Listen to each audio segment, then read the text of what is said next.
Charlie Munger, one of the greatest investors in history, famously said that accumulating your first $100,000 is a beach, but you have to do it. He said he didn't care if you had to walk everywhere and eat nothing but beans, you get to that 100 grand.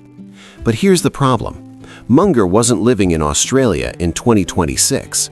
He wasn't paying $750 a week for a leaky rental in a capital city, and he wasn't paying $5 for a liter of milk.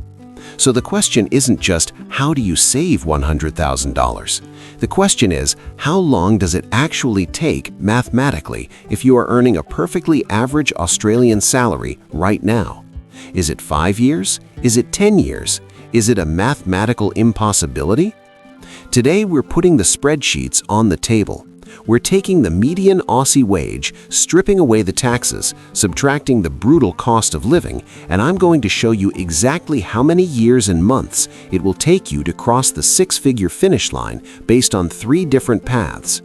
If you feel like you're running on a treadmill and getting nowhere, this is the reality check you've been waiting for. Before we calculate the timeline, we have to find our starting line. Let's look at the average everyday Australian. Right now, the median full-time income in Australia sits around the $85,000 to $90,000 mark. Let's use $85,000 to be conservative. On paper, 85 grand sounds like decent money, but you and I both know you don't get to keep 85 grand. The tax man steps in first. After income tax and the Medicare levy, your actual take-home pay is roughly $66,500 a year. That leaves you with $1,278 landing in your bank account every single week. Now let's subtract the survival costs. The median rent in Australia is destroying household budgets, eating up around $600 a week. Throw in groceries, electricity, petrol, internet, and a basic phone plan, and the absolute minimum cost to keep the lights on and your stomach full is roughly $1,000 a week. That leaves our average Aussie with exactly $278 a week in purely disposable income. If you take that $278, put it under your mattress, and never invest a single cent, it will take you exactly 6.9 years to save $100,000. Nearly 7 years of zero holidays, 7 years of never going to the pub, 7 years of hoping your car doesn't break down. That is the brute force method, and it is exactly why so many Australians give up and just buy a new car financed. The finish line just looks too far away. But you aren't going to use the brute force method. You are going to use the math. Let's look at the first realistic path. I call this the comfortable timeline. In this scenario, you decide that living like a monk for 7 years sounds miserable. You still want to buy a coffee, you still want to take your partner out for dinner, but you are disciplined. You commit to investing exactly 15% of your take-home pay. On a $66,500 after-tax salary, 15% is roughly $10,000 a year. That's $192 a week. You still have $85 left over for a bit of fun. But here is the secret weapon. You do not put that $192 in a savings account. You put it into a broad market ETF, tracking something like the ASX 200 or the S&P 500, which historically returns an average of 7% a year after inflation. How long does it take now?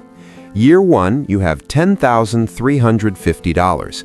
By year 3, compound interest is starting to wake up, and you cross the $33,000 mark. By investing that 15% and letting the market do the heavy lifting, you will cross the $100,000 mark in exactly 7.5 years. Now, wait a minute, Bruce. You just said the brute force method takes 6.9 years, and this takes 7.5 years. Why is this better? Because the brute force method required you to save $278 a week, every single spare cent you had. The comfortable method only asks for $192 a week, letting you actually live your life, while the stock market makes up the difference. Your money is working for you, not the other way around. But what if you are sick of waiting? What if you are in your 30s or 40s, you feel like you are behind and you want that 100 grand before the decade is out? Welcome to the focused timeline. This requires sacrifice. This requires you to cut out the dead weight in your budget. You negotiate your insurance. You stop eating out 4 nights a week. You buy a cheaper car, and you manage to save 30% of your take-home pay. That is $20,000 a year, or $384 a week. If you're a couple on 2 median incomes, this is highly achievable. You live on one wage and invest the other. You take that $20,000 a year and you drop it into that same ETF returning 7%. Year 1, $20,700. Year 2, $42,800. Your money just earned you $2 grand while you were sleeping. If you follow the focused timeline, you will smash through the $100,000 barrier in exactly 4.2 years. Think about that. 4 years. If you start today, before the next Olympic Games roll around, you will have a 6-figure liquid net worth. You will have a massive house deposit. You will have true financial security. 4 years of discipline buys you a lifetime of options. Now for the crazy ones. The people who are so fed up with the rat race that they are willing to go nuclear. The extreme timeline. This is a 50% savings rate. You are saving $33,000 a year from an average salary. To do this, you either have to drastically reduce your housing costs, like moving back in with your parents, house sharing, or moving to a regional town, or you need to aggressively increase your income with a side hustle so you can save the entire gap. You are putting away $635 a week into the market at 7%. How fast does it happen? You will hit $100,000 in just 2.8 years, less than 3 years. You put your head down, you ignore the noise, you don't upgrade your phone, you don't buy the brand name clothes, and in less than 36 months, you have completely altered the trajectory of your entire family tree. So why was Charlie Munger so obsessed with this specific number? Why not $50,000 or $1 million? Because $100,000 is the mathematical tipping point where your wealth starts to create its own gravity. Let's go back to our math. If you have $100,000 invested at a 7% return, it is generating $7,000 a year in passive growth. Do you know what $7,000 is? It is roughly 10% of the average Australian's take-home pay. Once you hit 100 grand, you have essentially cloned yourself. You have a shadow worker standing beside you, working a part-time job, tax-free, and handing you the profits at the end of the year. The jump from 0 to 100K takes blood, sweat, and years of your life. But the jump from 100K to 200K, it takes half the time. By the time you're aiming for your 4th or 5th 100,000, your money is doing 80% of the heavy lifting. The snowball is so big, it's rolling down the hill on its own, and all you have to do is stay out of its way. Here's the truth, mates. Being broke in Australia is hard.